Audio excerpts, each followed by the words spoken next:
ग्रंथराज श्रीमद् भगवद गीता थारूप अध्याय 11 श्लोक संख्या 16 पृष्ठ संख्या 370 सब लोगों ने निकाली है। इस श्लोक को समझेंगे। अर्जुन कह रहे हैं, अर्जुन कह रहे हैं क्या कह रहे हैं? कृष्ण का विश्व रूप देख रहे हैं और कह रहे हैं क्या कह रहे हैं कि मैं देख रहा हूँ। क्या देख रहा हूँ? सबसे पहले अनेक बाहु, आपकी भुजाएं बहुत हैं। बाहु हाथ, आपके बहुत से हाथ हैं। फिर उधर पेट बहुत से हैं। वक्त्र, मुख भी बहुत से हैं। नेत्रम, नेत्र भी बहुत से हैं। पश्यामी, देख रहा हूँ। मैं देख रहा हूँ। क्या देख रहा हूँ? बहुत से। क्या है? भुजाएं हैं, पेट है, मुख है और नेत्र हैं, बहुत से हैं।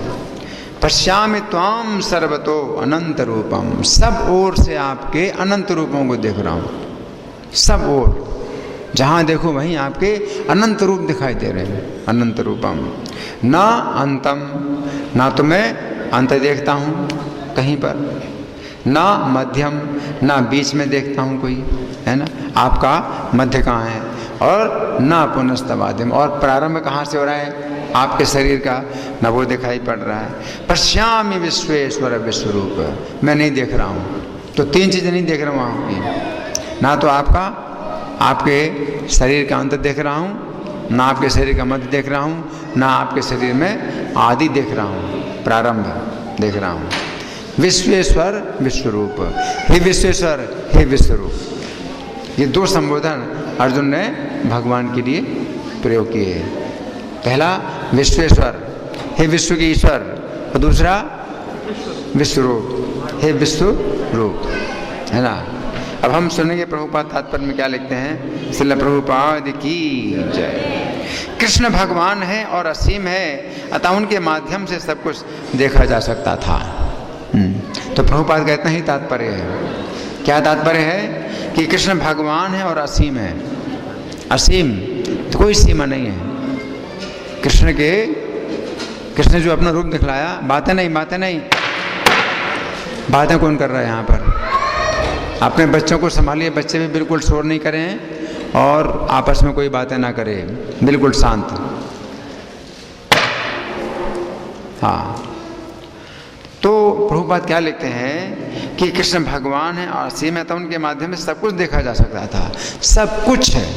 सब कुछ का मतलब है कि जो कुछ भी आप देखना चाहें उस विश्व रूप में आप देख सकते हैं। सब कुछ तो विश्व रूप दिखा रहा है, लेकिन उसमें भी अगर आप कुछ विशेष चीज़ देखना चाहते हैं, विशेष रूप से देखना चाहते हैं, किसी भी स्थान की चीज़ हो, किसी स्थान का व्यक्ति हो,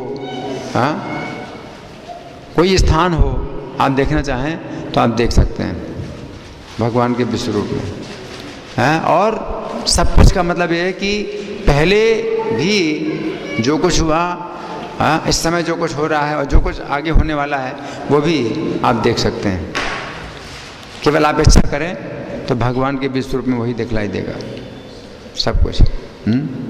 मान लीजिए आप भगवान के विश्व रूप में अपने 10 करोड़ पहले जन्म देखना चाहते हैं कि 10 करोड़ जन्म पहले में क्या था, तो आप देख सकते हैं। अपना देख सकते हैं, इनका किसी का भी देख सकते हैं। 10 करोड़ साल पहले या 10 करोड़ जन्म पहले मैं किस शरीर में था, तो आप देख सकते हैं।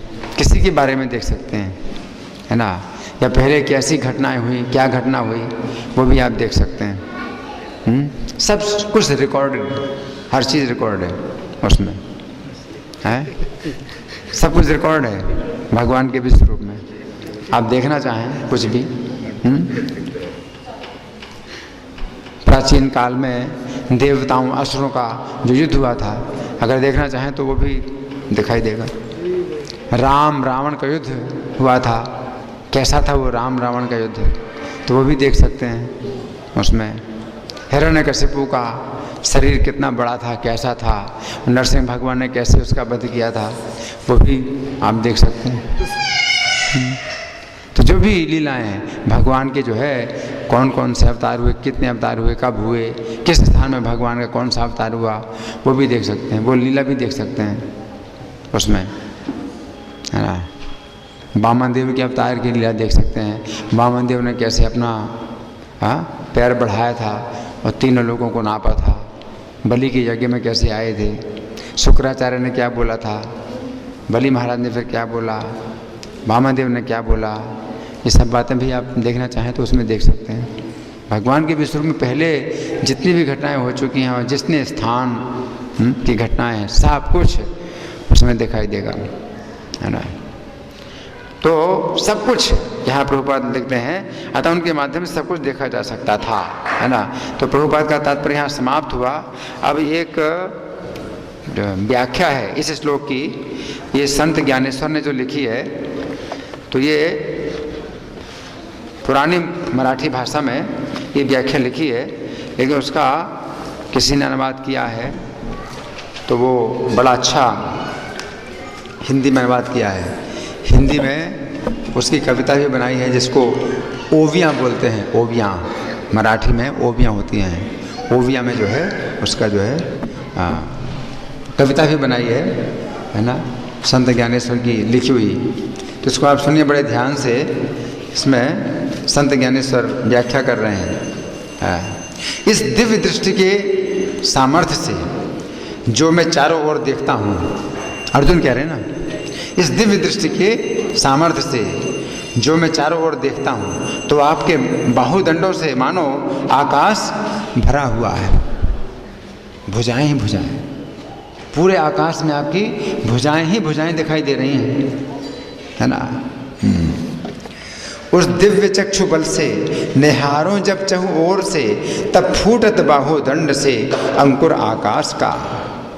वैसे ही हे देव, आपके हाथ लगातार एक समय में अनेक कार्य करते हुए दिखाई दे रहे हैं। अर्जुन कह रहे हैं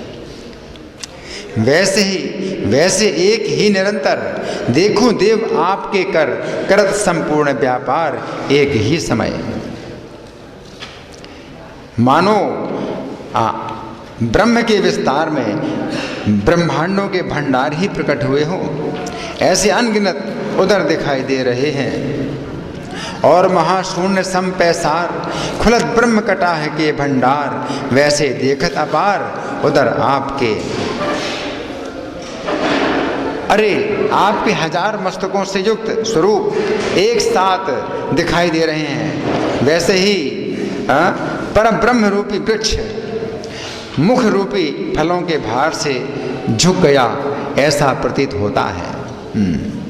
आपके शीर्ष हजार, उन पर कोटि वक्त्र, जैसे परम ब्रह्म स्वयं झुकत बदन फलों से। हे विश्व मूर्ति, ऐसे जहाँ तहाँ आपके मुख दिखाई दे रहे हैं, वैसे अनेक और विस्तृत नेत्रों की पंक्तियाँ भी चारों ओर दिखाई दे रही हैं। जहाँ तहाँ वक्त्र पंक्ति आपके देखूं मैं विश्व मूर्ति, और वैसे ही नेत्र पंक्ति अनेक सैंध। ये तो रहने दीजिए, स्वर्ग पाताल भूमि दिशा आदि में कुछ भी भेद नहीं रहा। जो मैं देख रहा हूँ तो कुछ अंतर नहीं दिखाई पड़ रहा है, क्या स्वर्ग हो, पाताल हो, भूमि हो, दिशा में कोई भेद नहीं रहा। सब कुछ आपके मूर्ति मय दिखाई दे रहा है, सब कुछ आपका रूप में दिखाई दे रहा है। रहने दो स्वर्ग पाताल और भूमि दिशा अंतराल, भेद नष्ट सकल मूर्तिमय देखूं मैं। कुतूहल से देखने पर भी आपके सिवा कहीं एक परमाणु बराबर भी अवकाश नहीं दिखता है। आपके बिना एक परमाणु का भी आकाश नहीं दिखाई पड़ रहा है। इस प्रकार आप सर्वत्र व्याप्त हैं, बिना आपके कुछ नहीं। कुतूहल से भी यदि देखूं कहीं, अवकाश ना परमाणु सम ही आपसे व्याप्त सर्व। हे अनंत, ये नानाविध और अगणित प्राणियों का समूह है, सब आप में ही व्याप्त है। जो नानाविध अपरिमित महाभूतों से जो जो व्याप्त, वो सकल विस्तार अनंत व्यापत आप। ऐसे आप कहाँ से प्रकट हुए हैं? आप बैठे हैं या खड़े हैं, तथा आप किस माता के गर्भ में थे? ये भी आश्चर्य की बात है। आप किस माता के गर्भ में थे? माता कौन है आपकी? है आपकी आकृति कितनी बड़ी है? आए आप ठाव से कौन? यहाँ बैठे या खड़े कृष्ण, किस माता के गर्भ में स्थान? आकृति कितनी, आपका रूप और आयु कितनी है? हे परमेश्वर, आपके परे और क्या है? आप किस आधार पर स्थित हैं? इत्यादि सब मैंने देख लिया है। आपका रूप वह कैसा? आपके परे क्या परेशा? आपका अधिष्ठान कौन सा? सब देखा मैंने। हे प्रभु, सर्वत्र यही दिखाई देता है कि आपका ठाव आप ही हैं। आप किसी से उत्पन्न नहीं हुए हैं, आप अनादिकाल से ऐसे ही बने हैं। जो मैं देखूं सर्वत्र आपका ठाव आप ही अनंत, आप ना किसके जन्म रहित अनादि स्वयं। आप ना खड़े हैं, ना बैठे हैं, ना ऊंचे हैं, ना नाटे हैं, और आपके नीचे और ऊपर आप स्वयं ही विराजमान हैं। आप खड़े ना बैठे, ना ऊंचे ना नाटे, अधः ऊर्ध्व एक से डटे आप ही स्वतः। स्वरूप में आप अपने जैसे ही हैं। हे परमेश्वर, आप ही अपनी आयु हैं और आप ही अपने आगे पीछे, पेट और पीठ स्वयं ही है। आपका रूप आपके जैसा, आपका भय आपके सरिसा, पीठ पेट परेसा अपने ही आप। किम बहुना, हे अनंत, इस समय जैसे जैसे मैं आपको देखता हूँ वैसे वैसे आप ही अपने सब कुछ हैं, ये बात मैं जान गया हूँ। किम बहुना सांप्रत, आप अपना सर्वस्व अनंत, जैसे जैसे आपको निहारत जानूं यह मैं। परंतु आपके इन रूपों में यही एक कमी है। क्या कमी है? आपके इन रूपों में यही एक कमी है कि आपका ना तो आदि है, ना मध्य है और ना अंत, तीनों विकार नहीं है। आपके रूप में अगर कुछ कमी है तो यही है कि तीन विकार नहीं है। ना आपका आदि है, ना मध्य ना अंत है, ये तीन विकार नहीं है। किंतु आपके रूप में न्यून एक देखूं मैं, जो आदि अंत मध्य है, इसमें तीनों नाही। मैंने उत्पत्ति स्थिति और अंत इन तीनों को सर्वत्र खोजने का प्रयास किया। मैंने उत्पत्ति स्थिति और अंत इन तीनों को सर्वत्र खोजने का प्रयास किया, किंतु कहीं भी तीनों का पता नहीं पाया। इसलिए निश्चित रूप से ये तीनों बातें आप में नहीं है। मैंने खोजा सर्वत्र किंतु ना पाया अनंत, अतः त्रिशुद्धि तीनों निश्चित ना ही यहाँ। इस प्रकार आदि मध्य अंत रहित हे विश्वेश्वर, हे विश्वरूप, मैं आपको तत्व रूप से देख चुका हूँ। एवं आदि मध्यांत रहित आप विश्वेश्वर अपरिमित देखा मैंने। तत्वतः विश्वरूप आप। आपकी महामूर्ति में अनेक और पृथक पृथक मूर्तियाँ प्रकट होती हैं, जिससे ऐसा जान पड़ता है कि आप अनेक प्रकार के रंगीन वस्त्रों से सजे हैं। आपकी महामूर्ति के अंग में बसत अनेक पृथक मूर्तियां इसमें सजे विविध रंगीन वस्त्र में शोभित है। ऐसे आपकी अनेक एवं विभिन्न मूर्तियां मानो वृक्ष और लताएं हैं, जो आपके स्वरूप रूपी पर्वत पर दिव्य अलंकार रूपी फल और फूलों की बहार से सुशोभित हुई हैं। कितना सुंदर वर्णन है कि ये आप जैसे एक वृक्ष नहीं, आप एक पर्वत के समान हैं, जिसमें से बहुत से वृक्ष फल फूलों के साथ जैसे लदे हैं। उसी प्रकार से आप जो है एक वृक्ष के समान है, जिसमें आपकी विभिन्न मूर्तियाँ निकली हुई हैं, और उनके अलंकार और जो है ये अलंकार फल और फूल रूपी शोभाएं। नाना भिन्न मूर्ति द्रुम बल्ली से स्वस्वरूप महाचल में जैसे दिव्य अलंकार फूल फल से बहरत आप। अथवा हे देव, आप महासमुद्र हैं, जिसमें आप ही तरंग रूपी मूर्तियों के झोंके बन गए हैं। कितना सुंदर है। समुद्र में से बहुत सी लहरें उठे हैं, ऐसे आपके शरीर में कितने और रूप निकल रहे हैं, अथवा आप ही मूर्ति रूपी फलों से लदे हुए साक्षात वृक्ष हैं। जी आप हो दधि अच्युत मूर्ति तरंगों से हेलावत, अथवा आप ही मूर्ति फल से फलित वृक्ष साक्षात। अहो पृथ्वी जैसी प्राणियों से भरी है, अथवा गगन जैसा नक्षत्रों से आच्छादित है, वैसे आपका रूप मूर्तियों से भरा हुआ दिखाई देता है। भूतल भूतों से व्याप्त या नक्षत्रों से गगन आच्छादित, वैसे मूर्तियों से पूरित रूप आपका। आपके शरीर के रोम रोम में इतनी बड़ी बड़ी मूर्तियां प्रकट हुई हैं कि एक एक अंग प्रदेश में तीनों लोक उत्पन्न और विलीन हो रहे हैं। कितने हैं? एक एक रोम में इतनी बड़ी बड़ी आपके रूप हैं कि प्रत्येक अंग में तीनों लोक उत्पन्न होते हैं और विलीन होते हैं। जिस एक एक के अंग से सृजत नासत त्रिलोक जैसे, ऐसी एक एक मूर्तियां रोम से अंकुरित विशाल। यदि ये देखा जाए कि विश्व का ऐसा विस्तार करने वाले आप कौन हैं और किसके हैं, तो आप वही हमारे सारथी हैं। ये बात मेरे समझ में आई है। कौन है आप? आप तो मेरे सारथी हो। ये तो मुझे समझ में आया कि आप कौन हैं। आप तो मेरे सारथी हैं, मेरे रथ चलाते हैं। ऐसे विस्तारक विश्व के आप कौन, यहाँ किसके? देखूं तब मेरे रथ के सारथी ही आप। हे श्री कृष्ण, मैं जानता हूँ कि आप सर्वदा सर्वकाल ऐसे ही व्यापक हैं और भक्त पर कृपा करने के लिए ये प्रेममय रूप धारण करते हैं।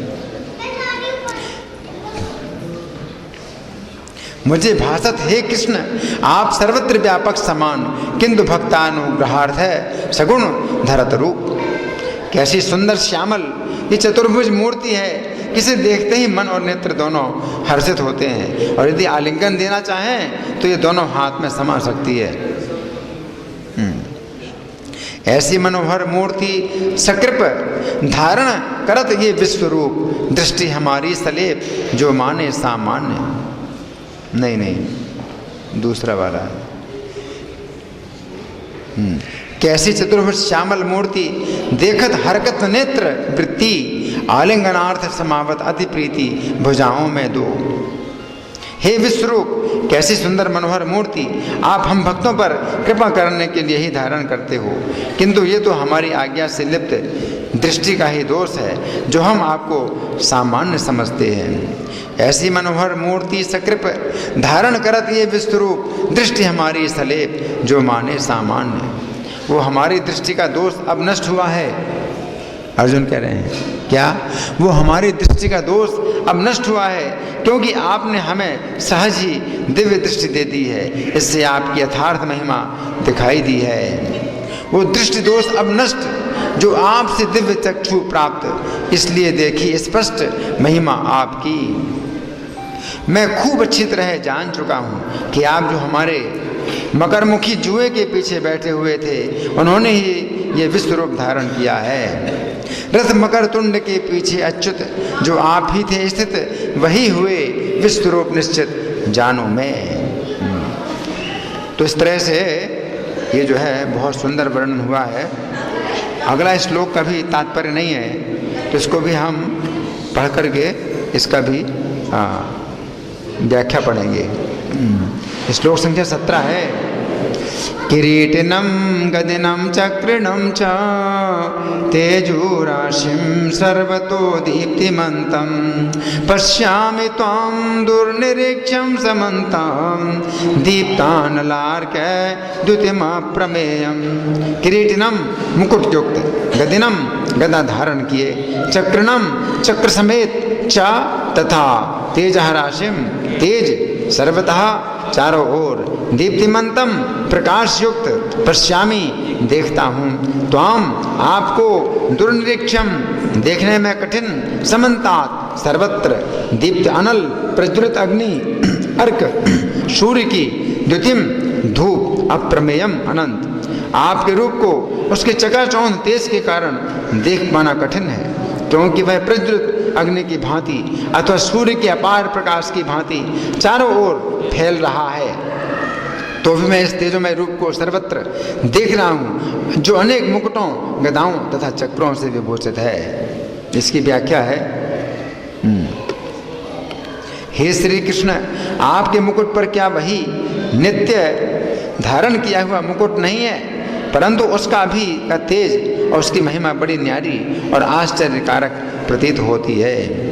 वही तो नाम यह मुकुट नित्य आप जो धारण करत, तेज और महती सांप्रत आश्चर्यकारक अति।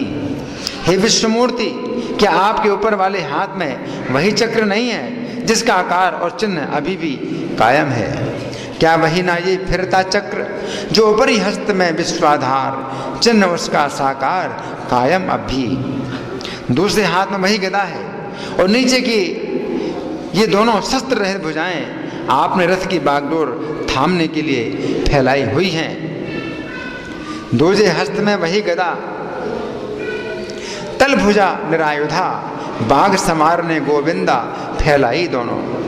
और हे विश्वेश, मेरा मनोरथ पूर्ण करने के लिए वही आप शीघ्रता से अकस्मात विश्व रूप में प्रकट हो गए हो, इस बात को मैं पहचानता हूँ। और सवेग अकस्मात मेरे मनोरथ पूर्ति प्रीत्यर्थ हुए विश्व रूप वही विश्वनाथ जानो मैं। हे प्रभु, किंतु इस नई बात का विस्मय करने की योग्यता मुझ निर्मल में नहीं है।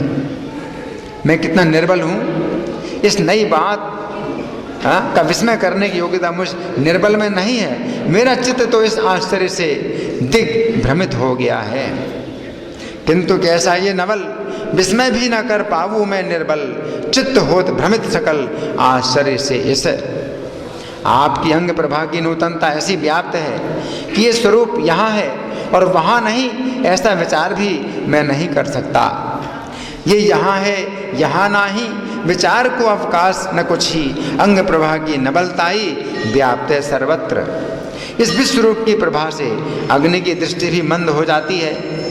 सूर्य जुगनू के समान क्षुद्र प्रतीत हो रहा है। क्या वर्णन है? सूर्य भी जुगनू के समान क्षुद्र प्रतीत हो रहा है आपके सामने। ऐसी तेज की प्रखरता है।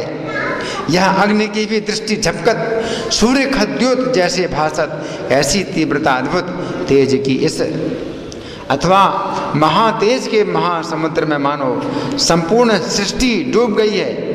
यह प्रलय काल की विद्युत के अंचल से आकाश ढक गया है, या महातेज के महारणव में सृष्टि संपूर्ण डूबी उसमें, अथवा युगांत विज्जू के वस्त्र में आच्छादित गगन, अथवा सृष्टि का संहार करने वाली अग्नि ज्वालाएं तोड़कर आकाश में उनसे मचान बांधी हो। इसीलिए इस दिव्य ज्ञान दृष्टि से भी इसको देखना मेरे लिए संभव नहीं है। नातर संहार तेज की ज्वाला को तोड़कर बांधी मचान अंतराल को, अतः मेरी दिव्य दृष्टि से भी मुझको ना देखना शक्य। वो तेज अधिक से अधिक प्रखरता से प्रदीप तथा अति दाहक है, और इसीलिए जब जब इसे देखने का यत्न करता हूँ तब तब इन दिव्य चक्षुओं को भी वो कष्टदायक हो रहा है। वह तेज प्रखर अधिकाधिक भड़कत अति दाहक होवे दिव्य चक्षु को भी त्रासक निहारूं जब। महाप्रलय की भवकार जो कालाग्नि रूपी श्री शंकर जी में सुप्त थी, वो मानो उनके तृतीय नयन रूपी कली सी फूटी हो।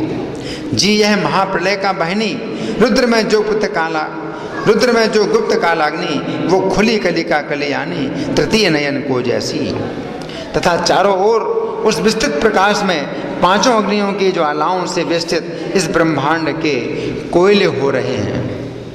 ब्रह्मांड के कोयले बन रहे हैं। कितना सुंदर वर्णन। उस तेज के विस्तार से पंचाग्नि ज्वाला वलय से वेष्टित हो वे कोयला जैसे ब्रह्म कटा है पूर्ण। ऐसे अद्भुत तेज के पुंज को, इस आश्चर्य में विश्व रूप को मैंने इसी जन्म में देखा है। हे प्रभु, आपकी व्याप्ति और तेज का पार नहीं मिलता है। ऐसी अद्भुत तेज और राशि को इसी जन्म में देखा, ऐसे नवल को आपकी कांति एवं व्याप्ति को पार नहीं। श्लोक संख्या 18। त्वमक्षरं परमं वेदितव्यं त्वमस्य विश्वस्य परं निधानं त्वमव्यया शाश्वतः धर्मगोप्ता सनातनस्त्वं पुरुषो मतो मे। त्वम आप अक्षरम अच्युत परमम परम वेदितव्यम जानने योग्य, त्वम आप अस्य इस विश्वस्य विश्व के परम परम निधानम आधार, त्वम आप अव्ययः अविनाशी शाश्वत धर्म गोप्ता शाश्वत धर्म के पालक, सनातनः शाश्वत, त्वम आप पुरुषः परम पुरुष, मतः में मेरा मत है। आप परम आद्य ज्ञेय वस्तु हैं, आप इस ब्रह्मांड के परम आधार यानी आश्रय हैं, आप अव्यय तथा पुराण पुरुष हैं, आप सनातन धर्म के पालक भगवान हैं, यही मेरा मत है। इसकी व्याख्या, इसीलिए हे भगवान आप ही जानने योग्य परम अक्षर हैं, अर्थात परम ब्रह्म है, परमात्मा है, और आप ही इस जगत के परम आश्रय हैं, आप ही अनादि धर्म के रक्षक हैं और आप ही अविनाशी सनातन पुरुष हैं, ऐसा मेरा मत है। हे देव आप अविनाशी हैं, आप 3.5 मात्राओं से परे हैं, श्रुति स्वयं जिसका घर खोज रही है। देव आप अक्षर और मात्रा के पार, श्रुति जिसका घर खोजत स्वयं। आप ओंकार के आधार और विश्वरूपी निधान रखने का स्थान है, आप विकार रहित अगाध और अविनाशी हैं। जो आकार का आयतन विश्व विक्षेपक निधान, आप अव्यक्त गहन अविनाशी, आप धर्म के जीवन हैं, आप अनादि सिद्ध नित्य नूतन हैं, और मैं समझता हूँ कि हे कृष्ण आप 37वें पुरुष हैं। आप धर्म की आर्द्रता पूर्ण अनादि सिद्ध नित्य नूतन जान 37वें हे कृष्ण पुरुष विशेष आप। इस तरह से बड़ी सुंदर इसमें व्याख्या हुई है, और हमने आज 3 श्लोक किए हैं, 16वां 17वां 18वां। तो अभी कुछ समय है हम लोगों के पास, आप लोगों की ओर से कोई प्रश्न है या चर्चा, या मैं प्रश्न करूं? बातें नहीं। कौन बातें कर रहा है यहाँ पर? हैं? यहाँ पर आप लोग बातें करने आए हैं? कौन बातें कर रहा है? बिल्कुल शांत। हाँ, आप लोगों की ओर से कोई प्रश्न है? हाँ जी बोलिए। मुझे जैसे इसमें आदि अंत और मध्य कहीं नहीं नजर आ रहा है। कोई भी चीज़ हम देखते हैं आदि और अंत मध्य तो आता है, वो तो मध्य ही होगा ना, जो भी नजर आ रहा है। मध्य आप अगर आदि और मध्य, आदि और अंत नहीं है तो फिर मध्य आप निश्चित नहीं कर सकते हैं। हाँ, निश्चित तो नहीं होगा कि मध्य है, लेकिन मध्य निश्चित नहीं कर सकते हैं, क्योंकि जैसे ये आदि है और ये अंत है, तो मध्य मैं कह सकता हूँ ये मध्य है। आप समझ रहे? मैंने यहाँ देखा ये शुरुआत ये यहाँ से हुई और समाप्ति यहाँ से हुई, तो मैं कहता हूँ भाई बीच ये है, ठीक है। अब शुरुआत ही नहीं दिखाई दे रही और ना अंत दिखाई दे रहा है, तो मध्य कैसे आप निश्चित करेंगे मध्य क्या है ना? हाँ, आपका ये पुष्प होती है उसके में श्याम वाली घटना से। तो अर्जुन क्या कह रहे हैं 16वें श्लोक में कि न अंतम न मध्यम न पुनस्तवादिम, ना तो मैं आपका अंत देखता हूँ, न मध्य देखता हूँ, न आदि देखता हूँ। तो एक तो आकार का यहाँ पर विचार है कि आकार का आप न तो मैं अंत देख रहा हूँ, न मध्य देख रहा हूँ, न आदि देख रहा हूँ। और दूसरा विचार है आदि का मतलब है उत्पत्ति और मध्य और अंत, वो भी है। आदि का मतलब कि आपकी शुरुआत कब हुई थी, समय के अनुसार आपकी शुरुआत कब हुई थी, है ना? तो ना तो मैं ये जानता हूँ और ना मध्य जानता हूँ, ना आपका पालन जानता हूँ कि कोई आपका पालन कर रहा हो, किसी ने आपको पैदा किया, ना तो ये मैं जानता हूँ कौन आपका पालन कर रहा है, ना मैं ये जानता हूँ। और ना अंत कि कौन आपका अंत करेगा, मैं नहीं जानता हूँ कि कौन आपका अंत करेगा। कोई आपका अंत करने वाला मैं नहीं जानता हूँ, ना आपको उत्पन्न करने वाला मैं किसी को जानता हूँ, ना आपको आपका पालन करने वाला मैं जानता हूँ। ना अंतम पश्यामि। तो अर्जुन ने कहा पश्यामि, इन 3 बार कहा ना पश्यामि, ना पश्यामि, ना पश्यामि, नहीं देख रहा, नहीं देख रहा, नहीं देख रहा, है ना। अर्जुन ने हर बार तो कहा मैं ये देख रहा हूँ, मैं ये देख रहा हूँ, पश्यामि पश्यामि, लेकिन 3 बार ये कहा ना पश्यामि, ना पश्यामि, ना पश्यामि, नहीं देख रहा, नहीं देख रहा, नहीं। उसमें भी देख रहे हैं, उसमें भी अर्जुन पुष्ट यही कर रहे हैं कि मैं देख रहा हूँ, है ना, लेकिन नहीं दिखाई पड़ रहा मुझे। जब अर्जुन कह रहे हैं कि ना पश्यामि, कि मैं नहीं देखता हूँ, इसका मतलब क्या है कि अर्जुन नहीं देख रहे हैं। अर्जुन देख रहे हैं लेकिन है ही नहीं, है ना। तो यहाँ पर जो अर्जुन का कहना है वो ये है, अर्जुन का ये कहना नहीं है कि मैं नहीं देख रहा, मैं नहीं देख रहा, मैं नहीं देख रहा। भगवान दिखा रहे हैं, देख रहा हूँ, दिख नहीं रहा है। हाँ, जो चीज मैं देखना चाह रहा हूँ वो नहीं दिख रहा है, वो नहीं देख रहा। जो मैं देखना चाहता हूँ वो नहीं दिखाई पड़ रहा है ना, वो नहीं दिखाई पड़ रहा है। ये आपके अंदर वो 3 कमियां नहीं दिखाई दे रही। ये 3 कमियां हैं। हर व्यक्ति की जो है जीवन में 3 कमियां होती हैं, आदि होता है, मध्य होता है, अंत होता है ना। कि शरीर को किसी ने पैदा किया है ना, ये हमारी कमी है। हमारे शरीर को किसी ने पैदा किया है, फिर कोई पालन कर रहा है, कोई पालन कर रहा है हमारा शरीर, और फिर अंत भी होगा, हमारे शरीर अंत होगा। तो 3 कमियां प्रत्येक व्यक्ति के जीवन में है, आदि है, मध्य है, अंत है। लेकिन भगवान में जो है ये 3 कमियां नहीं हैं, है ना। तो अर्जुन कह रहे हैं कि मैं आपके अंदर कमी भी ढूंढ रहा हूँ, लेकिन कमी नहीं मिल रही है आपके अंदर। ये 3 प्रकार की कमियां आपके अंदर नहीं है ना। फिर अर्जुन ने क्या कहा, पश्यामि विश्वेश्वर विश्वरूप है। आप विश्व के ऊपर, विश्व के ईश्वर भी हैं और आप ही विश्व हैं, विश्व भी आप ही हैं, है ना। इसका मतलब क्या है कि भगवान के शरीर में जड़ तत्व कुछ है ही नहीं। शरीर में, भगवान के शरीर में और भगवान की आत्मा में कोई अंतर नहीं है, तो विश्व के ईश्वर हैं। यानी ये जो विश्व है आपका शरीर, तो ये शरीर में जो आत्मा है वो आप हैं, लेकिन शरीर भी आप ही हैं, विश्वरूप। ये जो आपका जो शरीर है विश्वरूप है, तो ये जो है शरीर भी जड़ नहीं है, ये भी पूर्ण चेतन है, मतलब आत्मा ही है। आपका शरीर भी आत्मा है ना। जैसे हमारे शरीर में क्या है, शरीर का जो मालिक है वो अलग है और शरीर अलग है ना। तो हम ये नहीं कह सकते कि आप शरीर हैं, आप शरीर के मालिक हैं, आप शरीर नहीं हैं। लेकिन भगवान के विषय में अर्जुन क्या कह रहे हैं, आप शरीर भी हैं और आप शरीर के स्वामी भी हैं, क्योंकि आत्मा और शरीर एक ही है। पश्यामि विश्वेश्वर विश्वरूप, आप विश्व के ईश्वर भी हैं और आप विश्व के रूप में भी हैं। आपने जो है विश्व का रूप धारण किया है। तो प्रत्येक शरीर जो है आपका है और आप प्रत्येक शरीर में आप निवास करते हैं और आप जो है क्या है, सच्चिदानंद स्थिति है आपकी। ये स्थिति है सनातन है, शाश्वत है। लेकिन ये विश्व नष्ट होता है। ये पूरा जो विश्व है उत्पन्न होता है, पालन होता है, नष्ट होता है, लेकिन जो कुछ भी उत्पन्न होता है उसमें भी आप समाये हैं, विश्व रूप हैं।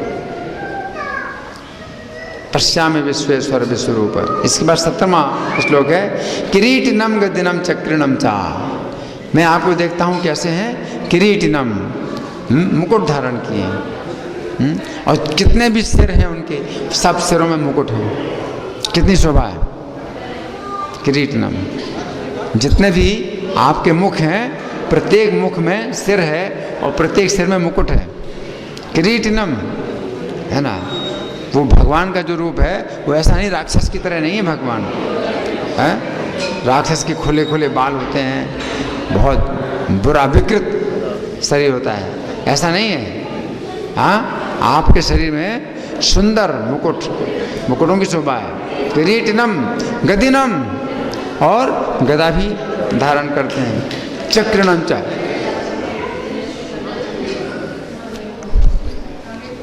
आप चक्र भी धारण किए हैं। तेजो राशिम सर्वतो दीप्तिमंतम, तेज की राशि और सब ओर से दीप्तिमंत यानी प्रकाशमान है, प्रकाशमान, अंधेरे का तो नाम ही नहीं है। सर्वतो दीप्तिमंतम पश्यामि त्वाम दुर्निरीक्ष्यम समन्तात्।